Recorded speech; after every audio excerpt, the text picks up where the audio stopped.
بسم اللہ الرحمن الرحیم رب اشرح لی صدری ویسر لی امری واحلل عقدۃ من لسانی یفقہوا قولی انا للہ و انا الیہ راجعون۔ 10 محرم الحرام، اور ہم نے 8 محرم الحرام سے آغاز کیا تھا۔ کوشش کی تھی کہ مدینے سے مدینے تک کا سفر یہ آپ کی خدمت میں عرض کریں، اور کل داستان یہاں تک پہنچی تھی۔ 28 رجب مدینے سے نکلے، مکہ آئے، 3 شعبان مکہ پہنچے، پھر مکے سے نکلے ایام حج میں کوفہ جانا چاہتے تھے، نہیں گئے، کربلا پہنچے، 2 محرم 61 ہجری کربلا پہنچ گئے، خیمے لگا دیے، شب عاشور آئی، روز عاشور آئے، اصحاب امام شہید ہوئے، انصار امام شہید ہوئے، امام کے گھرانے کے لوگ شہید ہوئے، یہاں تک کہ حسین شہید ہوئے۔ تو کل بات یہاں رکی کہ اگر کسی ذہن میں یہ ہے کہ حسین شہید ہو گئے، کربلا ختم ہو گئی، نہیں، شام غریباں کے بعد شام، کربلا کے بعد کربلا۔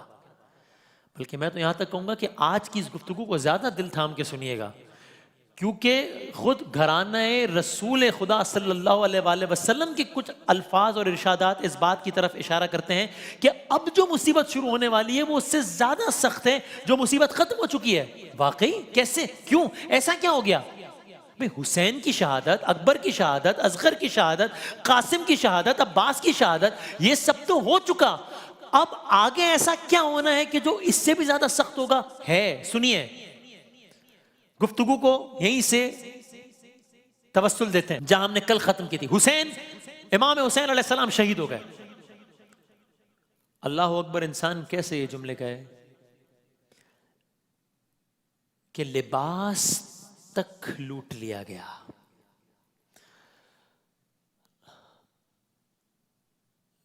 کچھ روایات میں ہے کہ قتل حسین کے بعد امام حسین نے ہاتھ میں ایک انگشتری پہنی ہوئی تھی، اس انگشتری کو لوٹنے کے لیے ایک شقی القلب نے انگلی کاٹ دی۔ لاشیں بے گور و کفن پڑے رہے، اور اب کیا ہوا؟ جب امام حسین کا لاشا پڑا ہوا تھا تو باقاعدہ ایک ملعون نے ندا دی، آواز دی کہ اب اپنے گھوڑوں کو تیار کر لیا جائے۔ گھوڑوں کی نال بندی کر کے باقاعدہ، یعنی اگر میں اپنے الفاظ میں کہوں، پلان کر کے حسین کی لاش پر گھوڑے دوڑائے گئے۔ اللہ اکبر۔ اور اب وہ منظر آیا، دیکھیے، اب ذرا دل تھام کے سنیے گا۔ اللہ تعالیٰ میری، آپ کی، ہم سب کے گھرانے کی خواتین کی عصمتوں کو ہمیشہ محفوظ رکھے۔ اس لیے میں اگر اپنا ذاتی تجربہ بتاؤں تو مجھے کربلا کے واقعات سنتے ہوئے میں وہ کیفیت محسوس نہیں کرتا جو ان واقعات کو سنتے ہوئے کرتا ہوں۔ کیوں؟ ذرا سنیے۔ امام حسین شہید ہو گئے، اب جو مرحلہ آ رہا ہے نا، اب کیا ہو رہا ہے؟ بیبیاں خیموں میں ہے نا، اب فوج اشقیاء خیام کی جانب بڑھ رہی ہے۔ اب میں اگلا جملہ کہوں گا اور یہ جملہ ختم ہو جائے گا، لیکن یہ جملہ اپنے اندر مصائب کا سمندر لیے ہوئے۔ اب بیبیوں کے سروں سے چادریں چھینی جا رہی ہیں۔ جناب زینب کے سر سے چادر کس طرح چھینی گئی، یہ ایک اور دردناک داستان ہے، تفصیل میں جانے کا بھی وقت نہیں ہے، بس صرف اتنا کہ جب ایک لعین نوکے نیزے کی انی سے، آپ ذرا سوچئے، نیزے کی انی سے چادر چھیننے کی کوشش کر رہا تھا، اور علی کی بیٹی مزاحمت کر رہی تھی کہ جب اس لعین کو کچھ سمجھ نہیں آیا تو اس نے ایک ایسا کام کیا کہ جو دہرایا نہیں جا سکتا، بس آپ خود سمجھ لیجئے گا کہ اس نے ایک پتھر اٹھایا اور پھر کچھ ایسا کیا کہ جناب زینب کی چادر چھن گئی۔ پھر کیا ہوا؟ اگلا جملہ پھر میں کہوں گا اور جملہ ختم ہو جائے گا۔ یہ جملہ ایک اور سمندر ہے مصائب کا۔ خیموں کو آگ لگا دی گئی۔ کیا رہا خیموں میں شہ کے؟ ایک اداسی رہ گئی، صرف رونے کو محمد کی نواسی رہ گئی۔ تو آج، اب یہ جو رات ہے نا، آج رات بھر خیموں کے جلنے کے بعد کھلے ہوئے صحرا میں اہل حرم نے رات گزاری ہے۔ آج کی، ابھی کی یہ جو رات ہے، 10 محرم، داستان آگے بڑھا۔ آپ کو یاد ہے نا، ہم داستان لے کے چل رہے ہیں۔ 11 محرم، امر سعد نے اپنے، یعنی کہ یزیدی فوج کے اپنے لوگوں کے لاشوں پر نماز جنازہ پڑھا کر دفن کیا، مگر شہدائے خدا کی لاشیں اسی طرح بے دفن بے کفن چھوڑ دی۔ 11 محرم کی شام، تمام تر لوگ جو بچ گئے تھے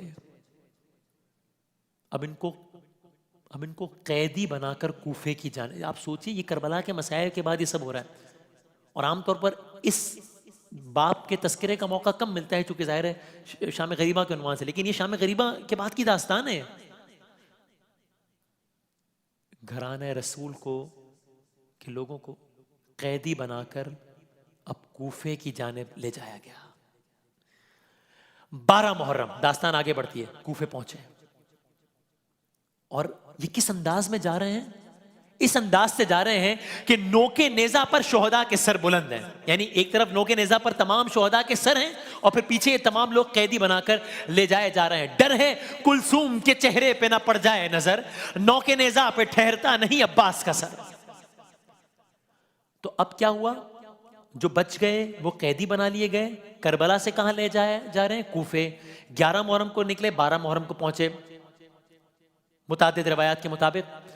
اب یہ جو بے سر لاشیں رہ گئی ہیں کربلا میں، ان کے ساتھ کیا ہوا؟ بنی اسد کے لوگوں نے دفنایا۔ آپ کو یاد ہے 8 محرم کو جب واقعہ شروع کیا تھا، امام حسین پہنچے تھے، 2 محرم کو پہنچے تھے، بنی اسد کے لوگوں سے بنی اسد کے لوگوں نے ان بے سر لاشوں کو دفنایا۔ داستان آگے بڑھتی ہے، شہداء کے سر کوفہ پہنچ گئے، ابن زیاد ملعون کے سامنے یہ سر پیش کیے گئے۔ روایات میں لکھا ہے ملعون نے، مولانا طارق جمیل صاحب نے اس کا تذکرہ فرمایا اپنے بیان میں، ملعون نے، ہماری نشریات میں، ملعون نے سر امام حسین کے ساتھ بے ادبی کی جسارت کی، اور وہ ایک چھڑی سے آپ کے لب اور دنداں پر ضرب لگانے لگا۔ یہ گستاخی دیکھ کر زید بن ارقم صحابی رسول خدا صلی اللہ علیہ وآلہ وسلم سے رہا نہ گیا، کہنے لگے ارے ابن زیاد یہ کیا کرتا ہے؟ ارے یہ وہ لب ہیں جن پر میں نے خود رسول اللہ کو بوسہ لیتے ہوئے دیکھا ہے۔ ابن زیاد غصے میں کہنے لگا اگر تمہاری عمر کا لحاظ نہ ہوتا تو میں ابھی تمہیں بھی قتل کر دیتا۔ بہرحال وہ بزرگ، وہ صحابی لعنت ملامت کرتے ہوئے وہاں سے چلے گئے۔ اہل بیت کا قافلہ کوفہ پہنچا، کربلا سے نکلا ہے، کوفہ پہنچا ہے، لٹا ہوا قافلہ۔ اور آپ کو یاد ہے نا یہ کوفہ یہ کون سا کوفہ ہے؟ یہ وہ کوفہ ہے جہاں کی شہزادی تھی جناب زینب۔ یہ وہ کوفہ ہے کہ جس کے بارے میں آپ نے واقعات سنے ہیں شان رمضان میں، 19، 20، 21 رمضان حضرت علی کو مسجد کوفہ میں شہید کیا گیا۔ جناب زینب اس عالم میں رہتی تھی وہاں۔ آج کیا معاملہ ہے؟ ہائے خاک ہے سر میں، زینب ہے سفر میں۔ اب اگلا جملہ محسوس کیجئے گا، جب یہ قافلہ کوفے پہنچ رہا ہے، علی کی بیٹی رسول اللہ کی نواسیاں، لوگ تماشائی بن کر بیٹھے تھے۔ اب میرے میں جملے دہرانے کی ہمت نہیں ہے کہ آپ مجھ جیسا گناہگار خطا کار ہم اپنے گھرانے کی، اور مطلب میں یہ جملہ نہیں دہرانا چاہتا، لیکن آپ سوچئے لوگ تماشائی بن کر بیٹھے تھے، انتظار کر رہے تھے۔ ان لوگوں میں بعض کو اصل واقعے کا پتا تھا کہ سارا معاملہ کیا ہوا ہے، بعض تو بالکل بے خبر تھے، ان کو پتہ ہی نہیں تھا۔ حکومت نے ان کو جو بتایا انہوں نے اس پر یقین کر لیا۔ حکومت نے کیا بتایا تھا؟ حکومت نے بتایا تھا، سوچئے تو صحیح، حکومت نے کیا بتایا تھا؟ مخالفین اسلام کے مخالفوں کی ایک جماعت کھڑی ہوئی تھی اور یزید نے ان سب کو مار دیا، اور جو بچ گئے وہ قیدی بنا کر لے آئے گئے۔ یہ بتایا تھا۔ بہرحال قافلہ کوفے میں شادیانوں کی آوازوں کے ساتھ اہل بیت رسول کا لٹا ہوا قافلہ اب کوفے میں داخل ہوا۔ آگے آگے شہداء کے سر ہیں، پیچھے پیچھے اسرائے آل محمد ہیں۔ اس عالم میں، اب آپ نے خطبوں کے بارے میں سنا ہے نا، اس عالم میں جناب زینب امام حسین کی بہن، امام زین العابدین امام حسین کے بیٹے، بیمار کربلا، انہوں نے مجمع سے خطاب کیا، اور ایسے خطاب کیا کہ کوفے والوں کی آنکھوں کے سامنے سے پردے ہٹ گئے، اور حکومت نے بے خبری کا جو طلسم قائم کیا ہوا تھا وہ ٹوٹ گیا۔ اب کیا ہوا؟ اب ابن زیاد نے دربار میں ان قیدیوں کی حاضری کا حکم دیا گیا، قیدی لائے گئے ابن زیاد کے دربار کی طرف۔ ذرا سنیے اگلا جملہ، وہ بدبخت بیٹھا ہے، علی کی بیٹی کھڑی ہے، یہی جملہ مصائب کے لیے کافی ہے، لیکن یہ بدبخت جناب زینب کی طرف اشارہ کر کے پوچھتا ہے یہ کون ہے؟ وقت سجاد نے کیسے وہ گزارا ہوگا، نام زینب کا جو غیروں نے، اس کی نجس زبان سے زینب کا نام، یہ کون ہے؟ بتایا گیا ارے زینب بنت فاطمہ ہے یہ ملعون۔ اب آپ یہ مکالمہ سنیے، پورا مکالمہ بیان نہیں کروں گا، کچھ جملے اب آپ مکالمہ سنیے۔ یہ کہتا ہے اللہ اکبر، جناب زینب سے کہتا ہے خدا، یہ خدا کا نام کہہ رہے، خدا کا شکر ہے کہ اس نے تم لوگوں کو، میں وہ جملہ نہیں کہہ رہا جو لکھا جو میں نے پڑھا ہے کتاب میں، بس میں کو دوسرا جملہ استعمال، خدا کا شکر ہے کہ اس نے تم لوگوں کو شکست سے دوچار کیا۔ جو جملہ لکھا ہے وہ اس سے زیادہ سخت ہے۔ خدا کا شکر اس نے تم لوگوں کو شکست سے دوچار کیا، تمہیں قتل کیا، تمہارا جھوٹ ظاہر کر دیا، نعوذ باللہ۔ علی کی بیٹی نے جواب دیا ارے حمد ہے اس خدا کی جس نے ہم کو عزت دی، محمد مصطفیٰ صلی اللہ علیہ وآلہ وسلم کے ساتھ ہمیں پاک و پاکیزہ قرار دیا۔ ارے رسوا وہ ہوتا ہے جو فاسق ہو، رسوا وہ ہوتا ہے جو فاجر ہو۔ اب دیکھیے آپ نے سن لیا کہ اس نے جناب زینب سے کہا اور جناب زینب نے جواب دیا، لیکن آپ ذرا سوچئے ایک ماحول کیا ہے، قیدی ہیں جناب زینب، ابھی بھائی کا دکھ سہ کر آئی ہیں، ابھی 72 لاشیں دیکھ کر آئی ہیں، ابن زیاد کی حکومت ہے، عبید اللہ ابن زیاد کی حکومت ہے، لیکن جرت تو دیکھیے علی کی بیٹی کی، جواب دے رہی ہیں سامنے۔ لیکن اس بدبخت کو اب بھی تسلی نہیں ہوئی، جناب زینب کا دل دکھانے کے لیے کہنے لگا دیکھا تم نے اللہ نے تمہارے بھائی اور دیگر عزیزوں کے ساتھ کیا کیا، کیا گزری ہوگی جناب زینب کے دل پر۔ مگر بڑی متانت کے ساتھ انہوں نے پھر جواب دیا، جب اس نے کہا نا دیکھا کیا کیا، کہتی ہیں میں نے تو اچھا ہی اچھا دیکھا، وہ خاصان خدا وہ تھے جن کے لیے شہادت کا درجہ لکھ دیا گیا تھا، اور وہ اپنے پیروں سے چل کر قربان گاہ کی طرف گئے، اور سن وہ دن بھی دور نہیں جب پیش خدا تیرا اور ان کا مقابلہ ہوگا اور تجھ کو اپنے کرتوت پر جواب دینا پڑے گا۔ علی کی بیٹی بول رہی ہے۔ پھر یہ بدبخت فرزند امام حسین امام زین العابدین کی طرف متوجہ ہوا، وہاں ایک مکالمہ اس کا اور جناب امام زین العابدین کا ہوا، یہاں تک کہ ایک لمحہ آیا کہ وہ کہتا ہے علی بن حسین کو قتل کر دیا جائے۔ جب اس نے یہ کہا علی کی بیٹی دوڑی، جناب زینب کبریٰ دوڑی۔ دیکھیں اب آپ کو سمجھ میں آئے گا کہ ام المصائب کیوں کہتے ہیں، بھتیجے سے لپٹ گئی اور کہا مجھے بھی ان کے ساتھ ہی قتل کر دو۔ جناب زینب کے اس انداز کے بعد وہ اپنے ارادے سے باز آ گیا۔ علی کی بیٹی کا جلال ہے، کہنے لگا اچھا رہنے دو، نہ کرو قتل، یہی ان عورتوں کو لے کر جائے گا۔ بیمار کربلا امام زین العابدین نے ابن زیاد کو للکارتے ہوئے کہا ابن زیاد مجھے موت سے ڈراتا ہے، جانتا نہیں ہے قتل ہونا ہماری عادت ہے، شہادت ہماری سعادت ہے۔ دربار ابن زیاد میں آواز سید سجاد گونج رہی تھی، یہاں تک کہ دربار برخاست کر دیا گیا۔ اب کیا ہوا؟ اگلا مرحلہ داستان آگے بڑھ رہی ہے۔ اہل حرم کو قید خانے میں ڈالنے کا حکم دے دیا گیا۔ اگلا دن آیا، دوسرے دن ابن زیاد کے حکم سے سر امام حسین کو کوفے کے کوچہ و بازار اور تمام قبائل میں گھمایا گیا اور ہر دروازہ قصر پر آویزاں کیا گیا۔ دن گزرتے گئے، داستان آگے بڑھ رہی ہے، یہاں تک کہ یزید شام میں تھا، اب یہ کہاں ہے؟ کوفے میں۔ ابن زیاد کہاں ہے؟ کوفے میں۔ یزید نے حکم دیا قیدیوں کو میری طرف روانہ کرو، دمشق روانہ کرو۔ اکثر روایات کے مطابق 15 محرم کا دن تھا، ابھی 10 محرم کو روزہ عاشورہ، 15 محرم کا دن تھا کہ جب یہ کوفے سے نکلے شام کے لیے۔ ایسا ہی کیا گیا۔ اب یہ قافلہ کوفے سے شام جا رہا ہے۔ کس عالم میں جا رہا ہے؟ اس عالم میں جا رہا ہے، شام جا رہا ہے۔ دیکھیے ابھی جملہ یاد رکھیے گا، امام زین العابدین سے یہ پوچھا گیا کہ کربلا کی پورے واقعے میں، یعنی اس پورے داستان میں، دیکھیں نا ہم یہ داستان بیان کر رہے ہیں نا، اتنے سارے غم کے واقعات ہیں، ایک واقعہ دوسرا واقعہ۔ اب اگر کوئی سوچے اپنے آپ سے پوچھے کہ سب سے زیادہ تکلیف دہ واقعہ کون سا ہے، تو یہ سوال ہی بڑا مشکل ہے۔ ہر تکلیف دوسری تکلیف سے بڑھ کر ہے۔ کوئی سوچے سب سے زیادہ تکلیف کا واقعہ کون سا ہے، یہ سوال ایک شخص نے امام زین العابدین سے پوچھ لیا، سب سے زیادہ تکلیف کہاں ہوئی؟ ایک جواب دیا، 3 دفعہ وہی بات دہرائی کہ سب سے زیادہ سخت منزل یہ تھی، کیا؟ امام حسین کا شہید کیا جانا؟ نہیں۔ علی اکبر کا شہید کیا جانا؟ نہیں۔ علی اصغر کا شہید کیا جانا؟ نہیں۔ عباس کے بازو کا جدا ہونا؟ نہیں۔ امام زین العابدین نے 3 مرتبہ کہا الشام الشام الشام. شام میں ایسا کیا ہوا؟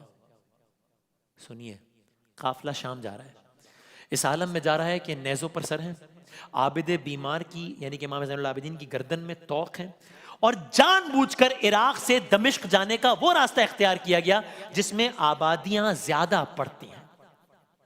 قافلہ شام پہنچا، اکثر روایات کے مطابق 1 صفر 61 ہجری. شام کے بازاروں کو خاص اہتمام سے سجایا گیا تھا کہ باغیوں کا ایک گروہ آ رہا ہے، قیدی بنا کر لایا جا رہا ہے.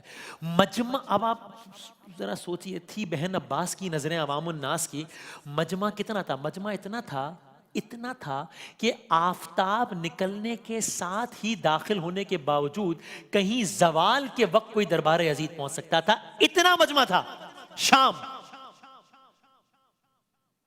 امام زین العابدین سے پوچھا تھا نا کسی نے، سنی اشعار میں منحال، ایک امام زین العابدین سے یہ بھی پوچھا کہ مولا آپ اتنا روتے ہیں، اتنا گریا کرتے ہیں، کیوں اتنا گریا کرتے ہیں آپ؟ شہادت تو آپ کی میراث ہے، آپ روتے ہیں. امام نے جواب دیا مفہوم الفاظ میں، پوچھنے والا تو نے انصاف نہیں کیا. ہاں شہادت ہے ہماری میراث، لیکن بازاروں اور درباروں میں ماؤں بہنوں بیٹیوں کا بے مقنا و چادر جانا یہ ہماری میراث نہیں ہے. منحال نے ایک دن آ کے کہا، اے مولا میرے، اے زین و لبا، غم زیادہ کہاں گزرے تم پر. دل تھام لیا، خوں رونے لگے، خوں روتے ہوئے بس اتنا کہا، الشام الشام الشام. منحال میں کیسے زندہ ہوں، پل پل جیتا ہوں، مرتا ہوں، ان آنکھوں نے جو کچھ دیکھا، ایک یہ بھی میری میراث تھی کیا؟ بھارا شام داخل ہوئے. ایک عجیب واقعہ ہوا شام میں. کیا؟ جب اہل بیت نبوت حالت اسیری میں دروازہ مسجد دمشق پر پہنچے، ایک بوڑھا آیا، کہنے لگا حمد ہے خدا کی، نعوذ باللہ، حمد ہے خدا کی جس نے تم کو قتل کیا اور یزید کو تم پر غلبہ عطا کیا. یہ سن کر بیمار کربلا نے اس سے فرمایا ارے تو نے یہ آیت پڑھی ہے قرآن مجید کی آیت، قل لا اسألکم علیہ اجرا الا المودۃ فی القربى. کہا ہاں میں نے سنی ہے آیت. کہا وہ رسول کے ذی القربہ ہم ہیں جن کی محبت تم پر فرض کی گئی ہے. وہ شخص خاموش ہو گیا. امام نے کہا تو نے یہ آیت پڑھی ہے، انما یرید اللہ لیذھب عنکم الرجس اہل البیت ویطہرکم تطہیرا. کہا ہاں میں نے آیت پڑھی ہے. کہا ارے وہ اہل بیت نبوت ہم ہیں جن کو خدا نے ہر قسم کے رجس سے، برائی سے پاک رکھا ہے. وہ شخص حیران ہو گیا، پوچھتا ہے خدا کی قسم تم وہی ہو؟ کہا ہاں ہم ہیں، ہم وہی ہیں. یہ سنتے ہی وہ پھوٹ پھوٹ کر رونے لگا، بیمار کربلا سے معافی مانگی، وہ جملہ دہرایا جو کل حر نے حسین سے کہا تھا، کیا میری توبہ قبول ہو سکتی ہے؟ کہا ہاں تمہاری توبہ قبول ہوگی، معاف کر دیا. اس سے ظاہر ہوتا ہے کہ پروپیگنڈے کے نتیجے میں اہل شام کس حد تک آل محمد سے ناآشنا ہو چکے تھے. یہ بھی کہا جاتا ہے کہ جب یہ قافلہ شام داخل ہو رہا تھا نا، تو یزید اپنے محل کی چھت سے نظارہ کر رہا تھا. جو ہی اسے شہداء کے سر نظر آئے، یہ بدبخت کہتا ہے آج میں نے محمد سے اپنے قرضے وصول کر لیے. داستان آگے بڑھتی ہے. قافلے کو دربار شاہی کے قریب روک دیا گیا. بہت دیر بعد اجازت دی گئی. دربار کو باقاعدہ سجایا گیا. اللہ اکبر. دربار کا عالم کیا ہے؟ یزید شطرنج کھیل رہا ہے، یزید کے ہاتھ میں شراب ہے. اللہ اکبر. نبی کی نواسی، علی کی دلاری، دربار میں یزید کے اس عالم میں کہ اس کے ہاتھ میں شراب ہے. اور یہ بدبخت اس وقت کہتا ہے کاش میرے جنگ بدر والے بزرگ زندہ ہوتے اور یہ سب دیکھتے تو خوش ہو کر مجھے دعائیں دیتے. ایک محمد دشمنی کیا کیا ستم دکھلا گئی، بدر کی حد بڑھتے بڑھتے کربلا تک آ گئی. آگے کیا کہتا ہے؟ کہتا ہے یہ سب بنی ہاشم نے حصول سلطنت کے لیے کھیل کھیلا تھا، نہ کوئی خبر آئی تھی، نہ کوئی وحی نازل ہوئی، سب جھوٹ تھا. یہ سننا تھا. علی کی بیٹی کھڑی ہوئی اور وہ خطبہ دیا. دیکھیے سوچئے یزید کا آج بھی شام میں وہ جگہ موجود ہے، اور آج بھی یزید کا وہ دربار دیکھا جائے تو وہ جو سٹرکچر ہے آج کے دور کے اعتبار سے بھی وہ ایک ہیوج سٹرکچر ہے. اور آج بھی وہ جگہ باقاعدہ مارک ہوئی ہوئی ہیں کہ اس جگہ پر یزید بیٹھا تھا. ایک اونچائی پر ہے وہ جگہ، اس جگہ پہ جناب زینب کھڑی تھی. علی کی بیٹی یزید کے دربار میں یزید کو للکار رہی ہے. خطبہ دیا ملتا نہیں ہے کوئی سہارا یزید کو، اس طرح سے زینب نے اجاڑا یزید کو، خاتون جنگ کر نہیں سکتی تھی اس لیے خطبوں کی ذوالفقار سے مارا یزید کو۔ وہ خطبہ دیا کہ یزید کے دربار کی بنیادوں کو کھوکھلا کر دیا، طویل خطبہ تھا کہ جس میں یہ بھی کہا، کیا کہا جناب زینب کبریٰ نے، سنیے، کہتی ہیں کیا اسلامی غیرت اس کی متقاضی ہے کہ یزید تو اپنی عورتوں کو بلکہ تو اپنی کنیزوں تک کے لیے پردے کا اہتمام کرے اور رسول کی نواسیوں کو قید کر کے در بدر پھرائے؟ اگلا جملہ اس سے بھی زیادہ کمال کا ہے، کہا اے یزید یہ تو انقلاب زمانہ نے یہ نوبت پہنچا دی ہے کہ میں تجھ سے بات کر رہی ہوں، ورنہ میری نظروں میں تیری اتنی بھی وقت نہیں ہے، ارے میں تو تیری سرزنش کو بھی اپنے لیے مصیبت خیال کرتی ہوں۔ علی کی بیٹی بول رہی ہے، یہاں تک کہ یزید نے بھی لب حسین کے ساتھ اس گستاخی کا ارادہ کیا جو کل ابن زیاد نے کیا تھا۔ یہاں ابو ذر سلمہ کھڑے ہوئے اور وہی کہا جو کل ایک اور صحابی نے کہا تھا۔ بہرحال یہی دربار شام میں یزید کی یہ گستاخیاں دیکھ کر اہل دربار کی ہمت بڑھ رہی تھی کہ ایک اور ایسا واقعہ ہوا کہ جو کلیجے کو کاٹ دینے کے لیے کافی ہے۔ میں تفصیل سے بیان نہیں کر سکتا، بس اتنا کہوں گا، ایک شامی کھڑا ہوا، حسین کی بیٹی بھی ہے نا اس دربار میں، حسین کی بہن بھی ہے اس دربار میں، گھرانہ رسول کی خواتین ہے اس دربار میں، ایک شامی کھڑا ہوا کہنے لگا یزید، ایک سیدانی کی طرف اشارہ کر کے کہتا ہے یزید اسے میری کنیزی میں دے دے۔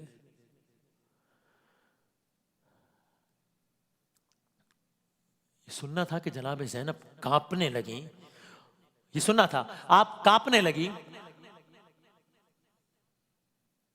وہ سیدانی کی جس طلب کیا تھا، جس کے بارے میں کہا یزید نے، میں نام نہیں لوں گا، کانپنے لگی، اپنی پھوپھی جناب زینب سے لپٹ گئی۔ جناب زینب نے بچی کو تسلی دی اور بلند آواز سے کہا کیا بکتا ہے، تو مر بھی جائے تو یہ نہیں ہو سکتا۔ مکالمہ ہوا، یزید نے پہلے تو بہت اصرار کیا کہ میں ایسا کرنے پر قادر ہوں، میں چاہوں تو ایسا کر دوں گا، دے دوں گا کنیزی میں، لیکن بالآخر جلال حیدری کے آگے ڈھیر ہو گیا اور اپنی بات سے پیچھے ہٹ گیا۔ قدم قدم پہ چراغ ایسے جلا گئی ہے علی کی بیٹی، یزیدیت کی ہر ایک سازش پہ چھا گئی ہے علی کی بیٹی۔ خبر کرو اہل جور کو، اب حسینیت انتقام لے گی، یزیدیت سے کہو سنبھل جائے، آ گئی ہے علی کی بیٹی۔ نہ کوئی لشکر نہ سر پہ چادر، مگر نہ جانے ہوا میں کیوں کر، غرور ظلم و ستم کے پرزے اڑا گئی ہے علی کی بیٹی۔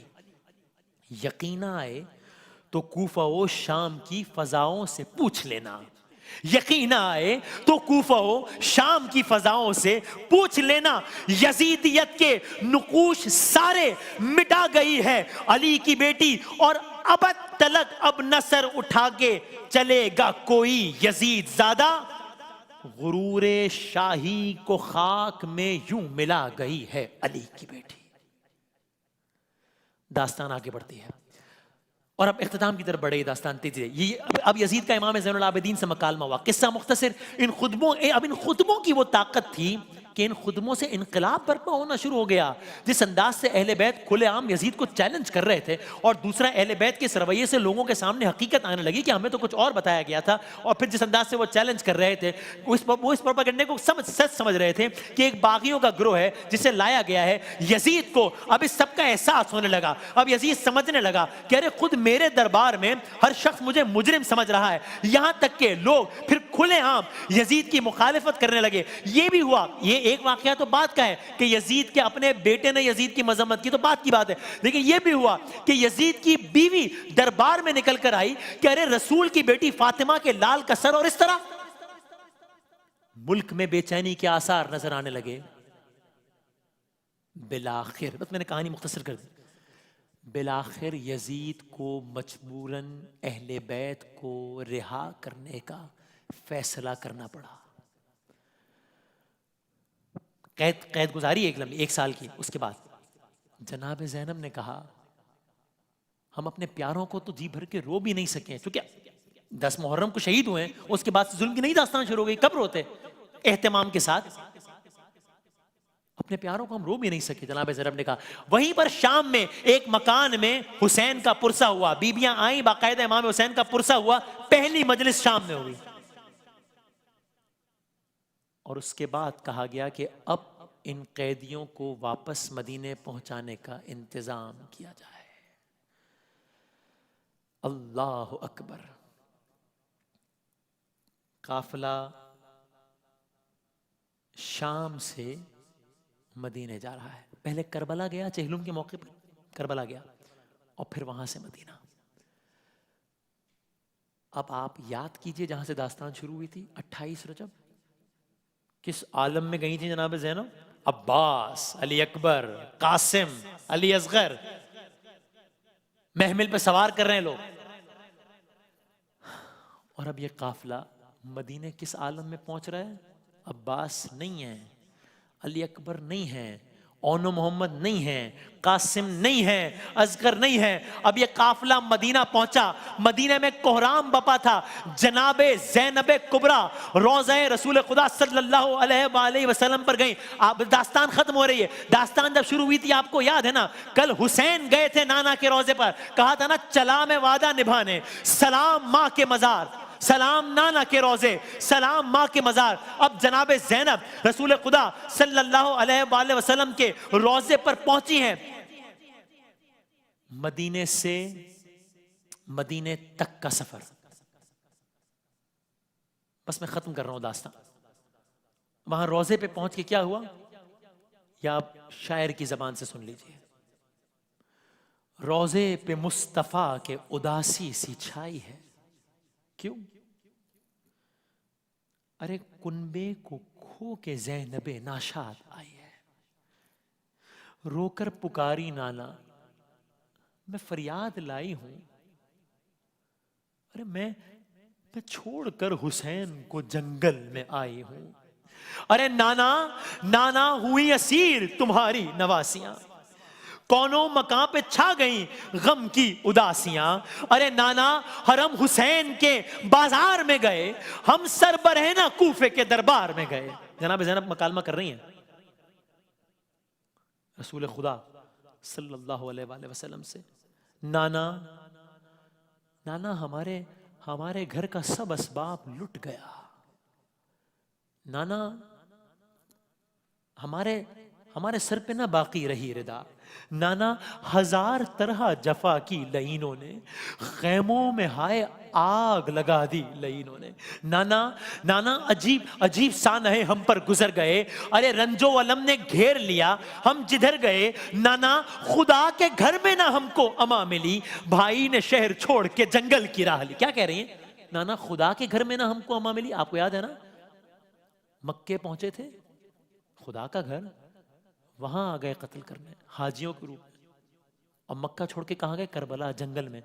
نانا خدا کے گھر میں نہ ہم کو اما ملی، بھائی نے شہر چھوڑ کے جنگل کی راہ لی، نانا شہید ہو گئے بھائی کے جانثار، ایک ایک کر کے مر گئے اصحاب ذی وقار، نانا بلا کے بن میں قیامت کا رن پڑا، بھائی سے بھائی باپ سے بیٹا بچھڑ گیا، نانا تمہاری شکل کا فرزند ایک جو تھا، کھا کر سنا جگر پہ وہ محروبی چل بسا، نانا شقی کے تیر سے اصغر ہوئے شہید، ارے ایسا ہوا نہ ہوگا جہاں میں ستم شدید، نانا ہوئی اسیر تمہاری نواسیاں، نانا زبین کرب و بلا لال ہو گئی، ارے قاسم کی لاش گھوڑوں سے پامال ہو گئی، نانا کٹا کے شانوں کو عباس مر گئے، غربت نے بھائی جان کو بیاس کر گئے، نانا تمہاری آل گئی لٹ کے شام میں۔ ابھی آپ نے داستان سنی ہے،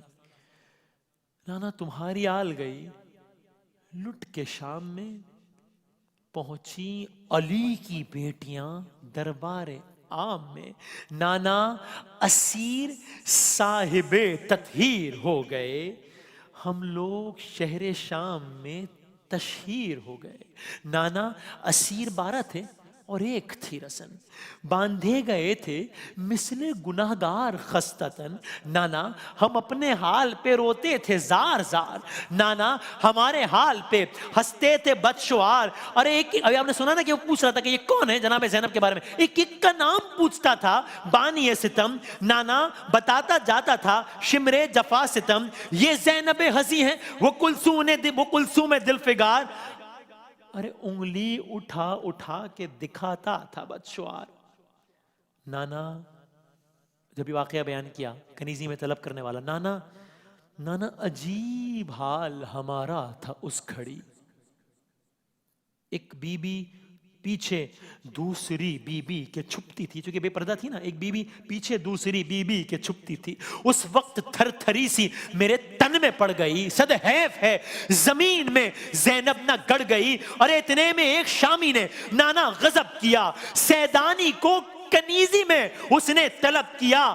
ہوتی تھی لاکھ ذلتیں ہم دیکھتے رہے, ہنس ہنس کے تازیان ستم جھیلتے رہے. بس میں ختم کر رہا ہوں. نانا تباہ ہو کے ہم آئے ہیں شام سے, ایک داغ نو سکینہ کا لائے ہیں شام سے. بتانے کا وقت نہیں تھا, وہ نرس کہتے کہ جناب سکینہ واپس نہیں آئی ہیں, شام میں انتقال کریں گے, وہیں شہید ہوئے. نانا تباہ ہو کے ہم آئے ہیں شام سے, ایک داغ نو سکینہ کا لائے ہیں شام سے. اب تک ہے نیل رسی کے شانوں کو دیکھ لو. نانا ہمارے تن پہ نشانوں کو دیکھ لو. زینب جو رو کے کرتی تھی قبریں نبی پہ بین, تھرا رہا تھا روضہ سلطان مشرقین. بس ختم کر نثار یہ غمناک داستان, روتے ہیں اس ستم پہ زمین اور آسمان. قافلہ جو 28 رجب کو مدینے سے چلا تھا پھر مدینے پہنچ گیا. یہ مدینے سے مدینے تک کی داستان. السلام علیکہ یا ابا عبداللہ الحسین, السلام علیکہ یا رسول اللہ. اس تمام تر نشریات میں ہمارے ساتھ رہنے کا بہت شکریہ. میں ہمارے تمام تر جو علماء کرام ہمارے ساتھ تھے, مولانا طارق جمیل صاحب, مولانا کمیل مہدوی صاحب, مفتی سہیل امجدی صاحب, جناب مفتی عامر صاحب, ہمارے نواں خاں حضرات, جناب فرحان علی وارث, امانت, غلام عباس, حسنین صاحب, مسلم مہدوی صاحب, بہت جتنے بھی دوست ہمارے ساتھ اس نشریات میں شریک تھے, سب کا بہت شکر گزار ہوں. آپ سب کی سماعتوں کا بہت شکریہ. اللہ حافظ. ناصر کوثر کے ساقی کا نواسا حسین تھا, جب کربلا کی دشت میں پیاسا حسین تھا. بادل یزیدیت کے جو پھیلے تھے چار سو, ان میں چمکتا ایک ستارہ حسین تھا.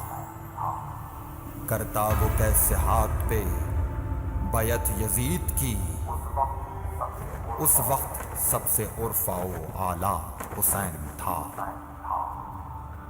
ہلنے لگا تھا عرش الہی بھی اس گھڑی, جب کربلا کی خاک پہ تڑپا حسین تھا.